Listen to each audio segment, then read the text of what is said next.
Commander Jake Morrison walked into the Great Hall of the Galactic Council. His boots clicked on the smooth metal floor as he moved toward the center of the room. Around him, beings from dozens of different worlds sat in their special seats. Some looked like humans, others were completely strange. The air smelled of different atmospheres mixed together. Jake had been to many meetings like this, but today felt different. The message that brought him here was urgent. An alien called Veltar from the Zephyrian Collective had asked for an emergency meeting. This never happened unless something was very wrong. Dr. Lisa Chang stood beside Jake. She was Earth's best alien language expert. Her job was to make sure humans understood exactly what the aliens were saying. Sometimes small mistakes in translation could cause big problems. Captain Amy Rodriguez sat in the Earth section. She was in charge of all human military matters in this part of space. Her uniform was clean and pressed, but Jake could see the worry in her eyes. Something about this meeting made everyone nervous. The lights in the hall dimmed. A tall figure walked into the center. Veltar looked like he was made of living crystal. Light moved through his body in slow waves. When he moved, tiny sounds like wind chimes filled the air. The Zephyrians were known to be peaceful. They rarely spoke in council meetings. Veltar began to speak. His voice was like music, but there was fear in it. Dr. Chang listened carefully and then translated for the humans. He says that humans show great promise, Lisa whispered to Jake. But he wants us to understand something important about this part of space. Veltar continued speaking. His crystal body grew dimmer as he talked. Lisa kept translating. There are very old powers out here, civilizations that have ruled for thousands of years. They do not like new species joining them. Amy leaned forward in her seat. Ask him what he means exactly. Lisa spoke to Veltar in his own language. The crystal being's response made her face go pale. He says the hegemony of worlds has been watching us. They see humans as a threat because we grow and spread so fast. His people learned something terrible about the hegemony. Lieutenant Colonel Ryan Brooks was sitting in the back. He was known for speaking his mind even when others did not want to hear it. What did they learn? Veltar's next words came out fast and urgent. Lisa had trouble keeping up with the translation.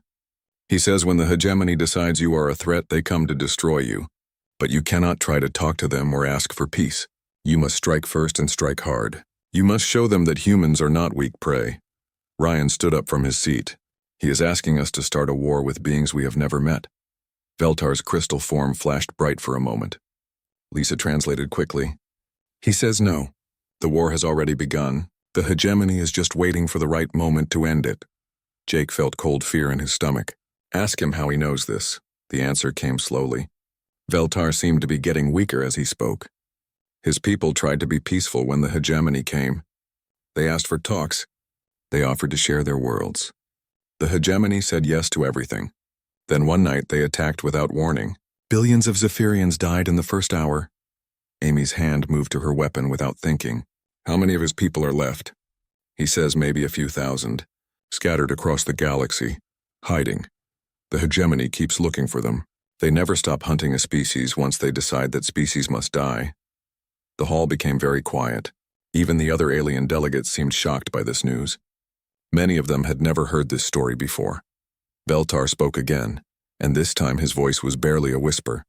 Lisa had to ask him to repeat himself. He says humans are different from other species. We adapt fast. We learn fast. We fight in ways others do not expect. This might be enough to survive, but only if we understand the rules. What rules? Jake asked. Never show weakness to the hegemony. Never ask for mercy. Never try to make peace. They see all of these things as proof that you are weak. Once they think you are weak, they will hunt you until every last human is dead. Ryan was still standing. His face was red with anger. So we should just attack them for no reason? Veltar's response was sharp. Even without translation, the humans could hear the pain in his voice. Lisa's translation was simple. The reason is survival. The meeting continued for 2 more hours. Veltar told them everything he knew about the hegemony. Their ships were fast and powerful. Their weapons could destroy planets. They had ruled this part of the galaxy for so long that most species just accepted their control. But Veltar also shared weaknesses. The hegemony was old and set in their ways. They always used the same tactics. They expected other species to fight like they did. Humans might have advantages if they could think of new ways to fight. When the meeting ended, Jake walked with Veltar to his quarters, the crystal being moved slowly like he was very tired. "Why are you helping us?" Jake asked through Lisa. Veltar stopped walking. His answer was long and thoughtful. Lisa translated carefully. "He says maybe humans can do what his people could not. Maybe humans can finally stop the hegemony. Even if it just saves one species from what happened to the Zephyrians, it would be worth it." Jake reached out and touched Veltar's crystal arm. It was warm and hummed with energy. "We will remember what you told us." "Remember this most of all," Veltar replied. "When they come, do not hesitate. Do not think you can reason with them. Strike first, strike hard, and never stop fighting. It is the only way." 3 days later, Jake got an urgent call in the middle of the night. He rushed to Veltar's quarters and found the door blown apart. Inside, crystal fragments covered the floor like broken glass. The Zephyrian's body had been shattered into thousands of pieces. The official report said it was an equipment failure, a problem with the life support system, but Jake knew better. He picked up one of the crystal fragments. It was still warm. The hegemony had found their prophet. They had silenced him before he could say any more. But it was too late. The warning had been given. Now humans had to decide what to do with it. Jake looked at the crystal fragment in his hand. Somewhere in space, an ancient enemy was watching and waiting. The war Veltar spoke of was coming whether humans wanted it or not. The only question now was whether humanity would be ready. 6 months had passed since Veltar died.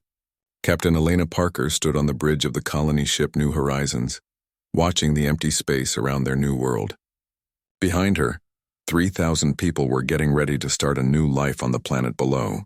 It was a beautiful world with blue oceans and green lands that reminded everyone of Earth. Elena had been at the Galactic Council meeting when Veltar gave his warning. She was just a junior officer then, but she remembered every word the crystal being had said. Now she was a captain, responsible for all these lives. Admiral Peter Kane commanded the defense fleet from his ship, the Defiance. He had 12 warships spread around the system, watching for any signs of trouble. Pete was an old friend of Elena's. They had served together for many years. "Captain," called communications officer Betty Walsh from her station. "I'm getting something strange on the long-range sensors." Elena moved to look at Betty's screen. At the very edge of the system, 12 black dots were moving toward them. They were too far away to see clearly, but they were definitely ships. "Admiral Kane," Elena said into her communicator. "Are you seeing this?" Pete's voice came back immediately. "Yes, I see them." "Ships unknown. They're not in any database." The black ships moved with purpose. They were sleek and dangerous looking like sharks in the water. As they got closer, Elena could see they were bigger than any human ship. Much bigger. Captain Danny Phillips was Elena's second in command. He was a good officer, but young and still learning. "Captain, should we try to contact them?" Elena remembered Veltar's words. "Never show weakness. Never ask for mercy. Get me a channel to all ships. Alert status red." Around the system, human ships began moving into defensive positions. It was like a dance they had practiced many times. Each ship knew where to go and what to do. The alien ship stopped just outside weapon range. For several minutes, nothing happened. Elena could feel her heart beating fast. Behind her, the bridge crew worked quietly at their stations. Then Betty's board lit up with an incoming message. "Captain, they're transmitting." In English, Elena felt cold fear in her stomach. How did they know human language? "Put it on speakers." The voice that filled the bridge was flat and emotionless, like a computer speaking. "Humans of the vessel New Horizons and accompanying fleet. You have violated hegemony space. Surrender your ships and prepare for processing. Resistance will result in immediate termination." Elena looked at Danny. His face was white with shock. "Captain, there are 3,000 civilians on this ship. Families, children." Elena thought about Veltar's people. Billions dead in the first hour because they tried to be peaceful. She thought about his warning. "Strike first, strike hard, never show weakness. All ship," she said into her communicator. "This is Captain Parker. Target the lead alien vessel." "Prepare to fire on my command. Captain." Danny grabbed her arm. "We don't know what their weapons can do. We should at least try to talk to them." Elena pulled her arm free. "Officer Phillips, we know exactly what they can do. Veltar told us. They will kill every human in this system if we show any sign of weakness." Admiral Kane's voice came over the communication system. "Elena, are you sure about this?" Elena looked at the alien ships on her screen. They were moving closer, probably getting ready to attack. Pete, remember what the Crystal Man said. They see talking as weakness. They see asking for mercy as weakness. The only thing they respect is strength. She turned to her weapons officer. Commander Lisa Torres, lock missiles on the lead ship. Locked and ready, Captain. Elena took a deep breath. She was about to start a war between humans and an alien empire, but Veltar had been clear. The war had already started. The hegemony was just waiting for the right moment to finish it. Fire. The missiles shot out from the new horizons like angry wasps. At the same time, all 12 human warships opened fire on the alien fleet. The space between them filled with streaks of light and explosions. The alien ships had shields that glowed blue when the human weapons hit them. But the shields were not perfect. Elena watched as human missiles punched through and hit the alien hulls. The lead alien ship exploded in a ball of fire and metal. 2 more ships took heavy damage and began to drift. The remaining alien ships fought back.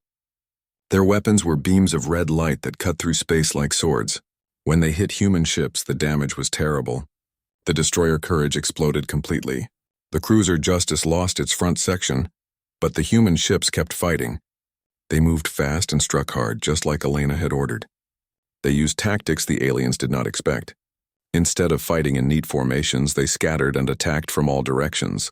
Admiral Kane's ship rammed one of the alien vessels, breaking it in half.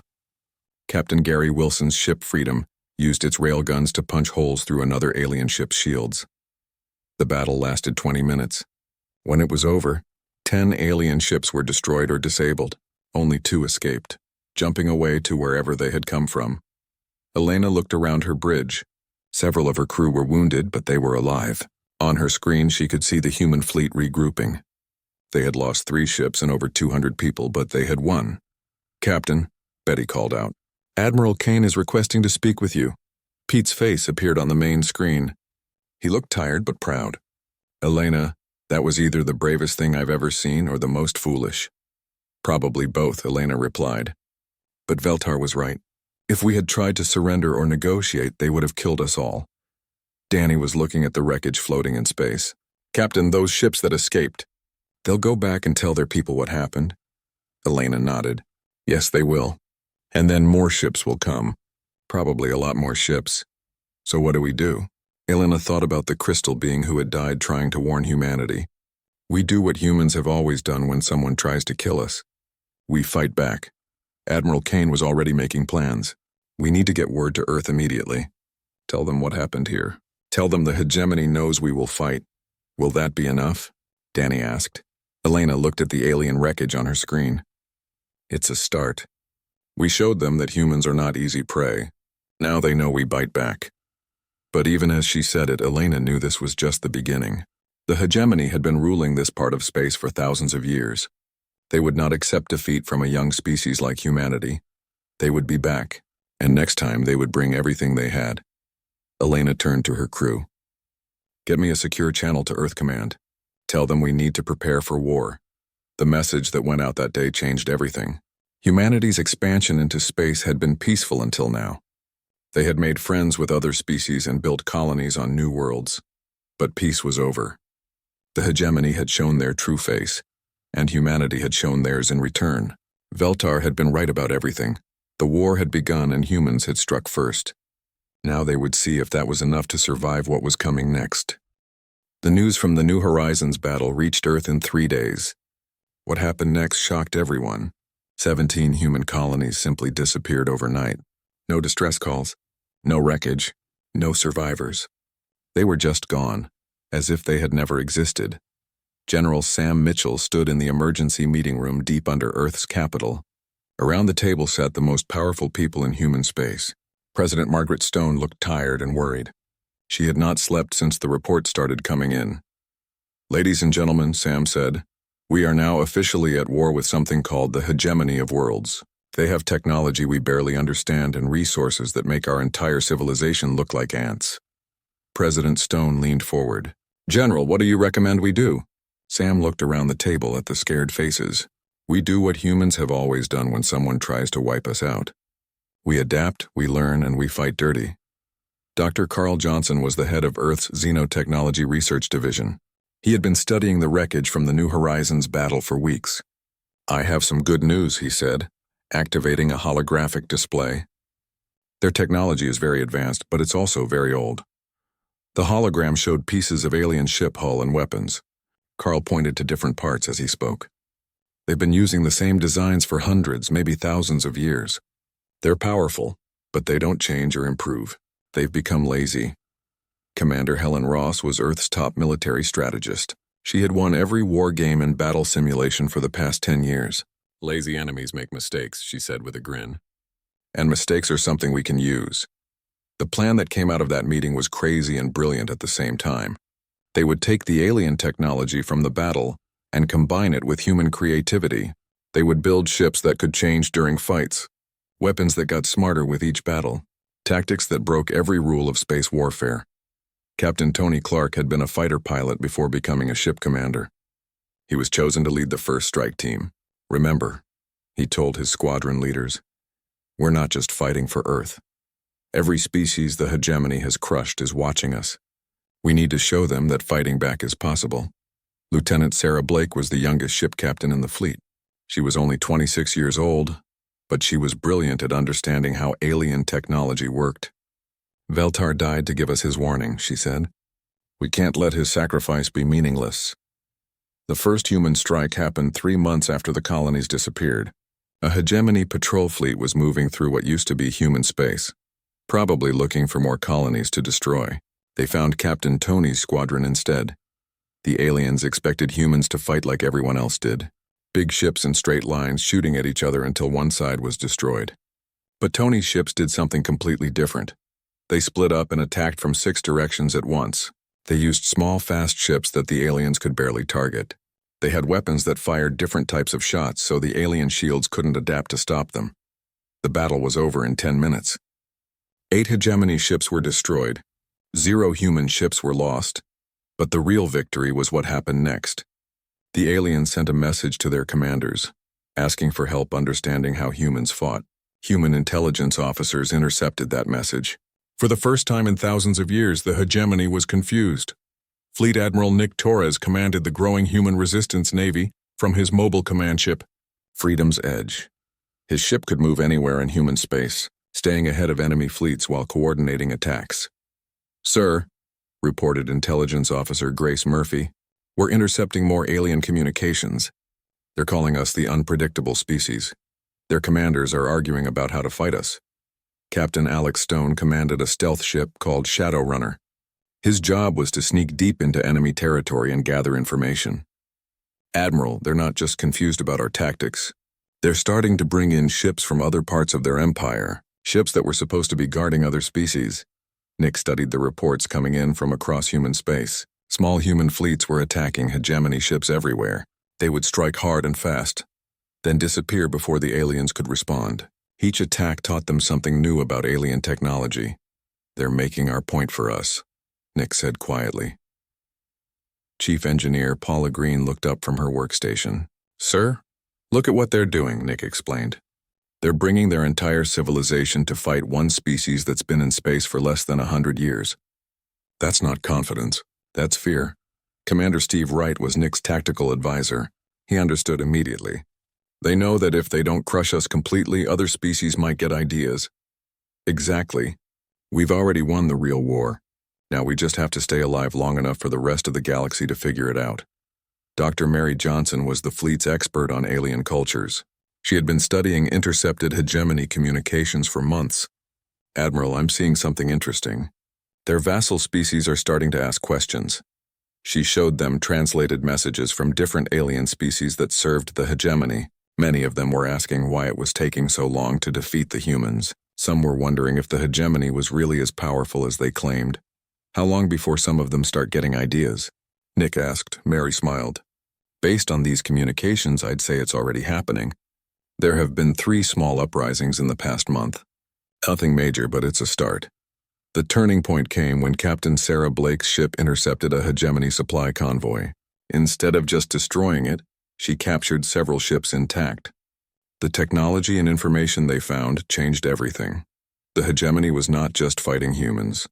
They were also dealing with unrest among dozens of species across their empire. Resources were being stretched thin.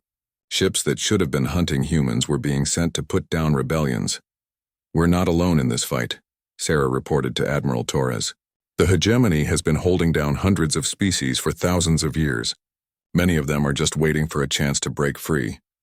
Nick made a decision that would define the rest of the war. Instead of just fighting the hegemony, humans would help other species fight them too. They would share captured technology and tactical information. They would coordinate attacks across the galaxy. The hegemony had created this situation by ruling through fear for so long. Now that fear was turning into anger, and anger was turning into rebellion, Captain Tony Clark's squadron received new orders. Instead of just attacking hegemony ships, they would make contact with other species. They would offer hope to those who had given up. They would prove that the mighty hegemony could be beaten. "This is bigger than just Earth now," Tony told his captains. "We're fighting to free the entire galaxy." The message went out on captured hegemony communication networks. It was simple and direct. "If one young species can stand against the hegemony, imagine what we could accomplish together." The response was immediate. Species that had been slaves for millennia began to fight back. Ships that had served the hegemony for generations turned on their masters. Worlds that had paid tribute for thousands of years declared independence. Admiral Torres watched the reports flood in from across the galaxy. Everywhere humans had made contact, rebellions were starting. The hegemony was facing the largest uprising in their history. Veltar was right about everything, Torres said to his staff. "Strike first, strike hard, and never stop fighting." But he missed one thing. "What's that, sir?" Grace asked. "Sometimes the most important victory is showing others that victory is possible." What the hegemony expected to be a quick punishment had become the largest war in galactic history. Human forces struck everywhere at once, hitting targets across hundreds of star systems. They never stayed in one place long enough for the aliens to catch them. Fleet Admiral Nick Torres stood in the command center of his ship, Freedom's Edge. Around him, dozens of screens showed the current state of the war. Red zones marked areas under hegemony control. Blue showed territory held by humans and their new allies. Yellow zones flickered between colors as battles raged back and forth. "Sir," reported Intelligence Officer Grace Murphy, "long-range scouts confirm the hegemony is mobilizing their core fleets. These are ships that haven't moved from their home systems in over 1,000 years." The news was both good and bad. Good because it meant the hegemony was taking humans seriously. Bad because those core fleets represented power beyond anything humans had faced so far. Captain Alex Stone's stealth ship Shadowrunner had been deep in enemy territory for 2 months. His reports painted a picture of an empire in chaos. "Admiral, they're not just bringing in ships. They're calling up every vassal species they control. We're talking about billions of troops." Nick studied the tactical displays. The numbers were frightening. For every human ship, the hegemony could field 50. For every human soldier, they had hundreds. But Nick had learned something important about numbers during his long military career. "They're proving our point," he said quietly. Chief Engineer Paula Green looked up from her calculations. "Sir?" "Look at what they're doing," Nick explained. "They're bringing their entire civilization to fight one species that's been in space for barely a century. That's not the action of a confident empire. That's panic." Commander Steve Wright, Nick's tactical advisor, nodded slowly. "They know if they don't crush us completely, their whole system falls apart." "Exactly. And that means we've already won the war that matters. Now we just have to survive long enough for everyone else to realize it." Dr. Mary Johnson had been monitoring communications across the galaxy. What she found was both exciting and terrifying. "Admiral, the uprising is spreading faster than we expected. 47 species have declared independence in the past month alone. But the hegemony was not giving up without a fight. Reports came in daily of entire worlds being destroyed for rebelling. The aliens were using fear as a weapon, trying to scare other species back into submission. Captain Linda Hayes commanded the artillery platform Big Stick. Her ship carried the biggest guns humans had ever built.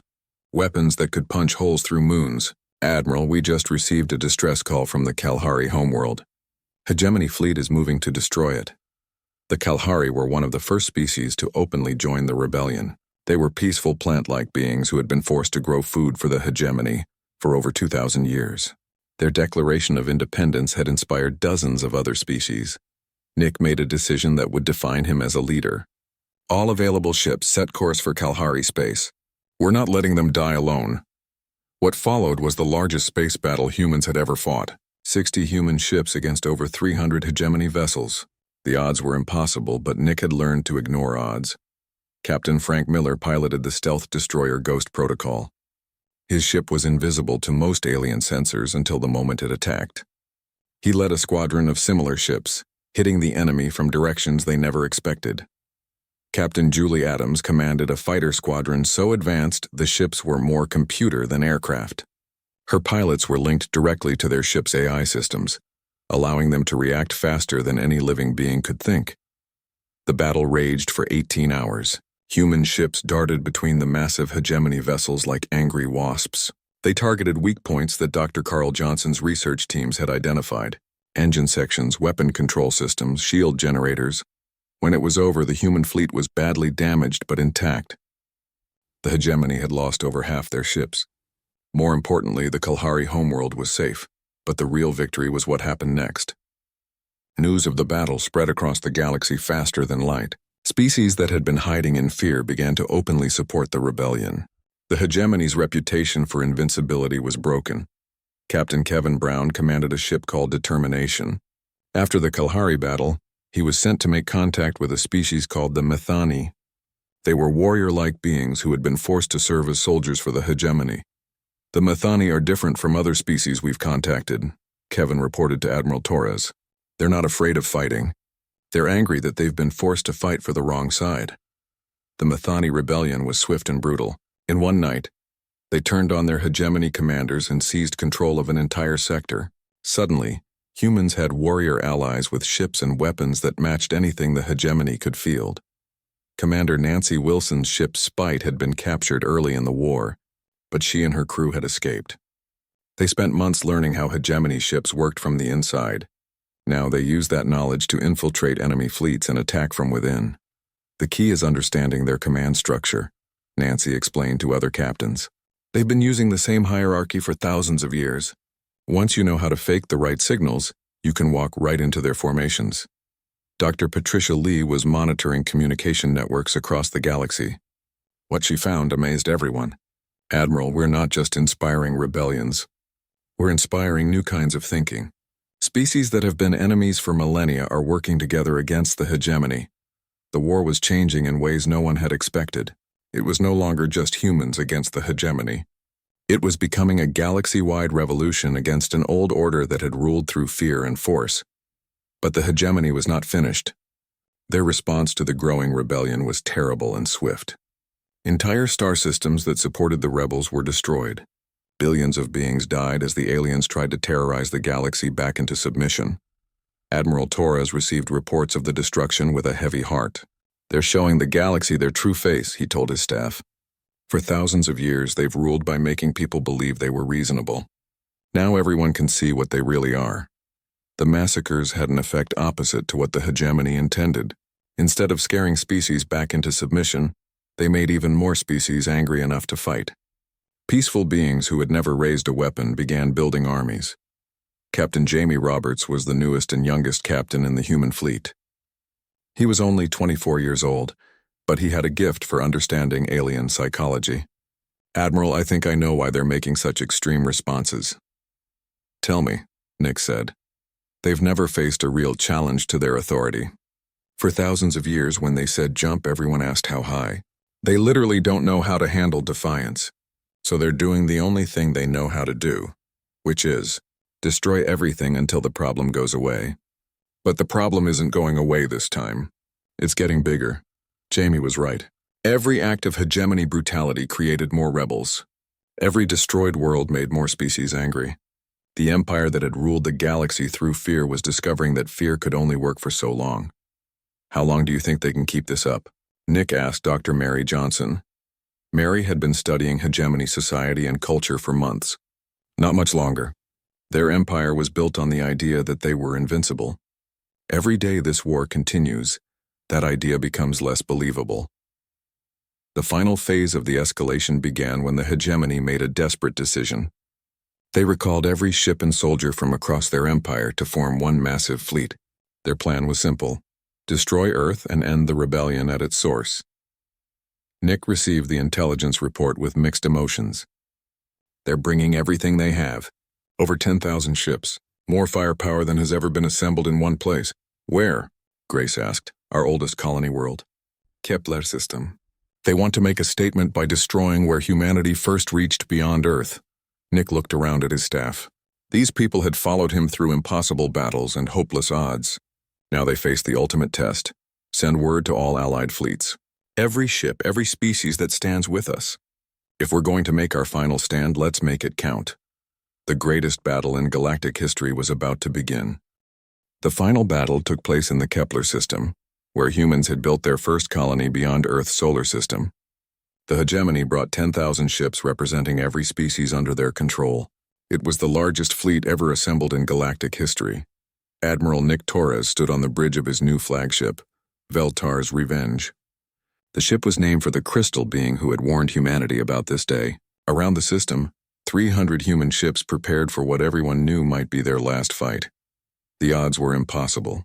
30 alien ships for every human vessel. But Nick had learned something important during this war.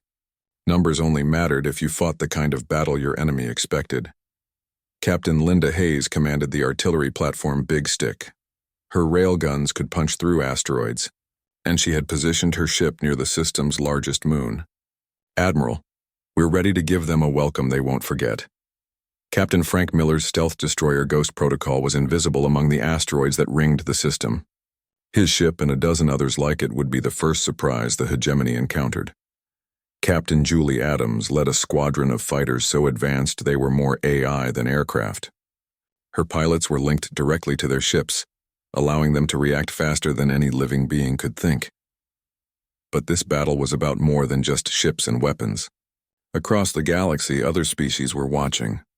The outcome here would decide whether the rebellion continued or died. Dr. Patricia Lee was monitoring communications from hundreds of worlds. Admiral, we're getting messages of support from across the galaxy. Even species still under hegemony control are sending us their hopes. The hegemony fleet arrived like a storm cloud, blotting out the stars. Their ships were massive and dark, designed to inspire fear in anyone who saw them. For thousands of years, the sight of that fleet had been enough to make entire species surrender without a fight. But humans were different. All ships, Nick broadcast to his fleet. Remember what Veltar told us. Strike first, strike hard, and never stop fighting. Today we show the galaxy that tyrants can be beaten. The battle began not with a massive clash of fleets, but with something the hegemony had never seen before.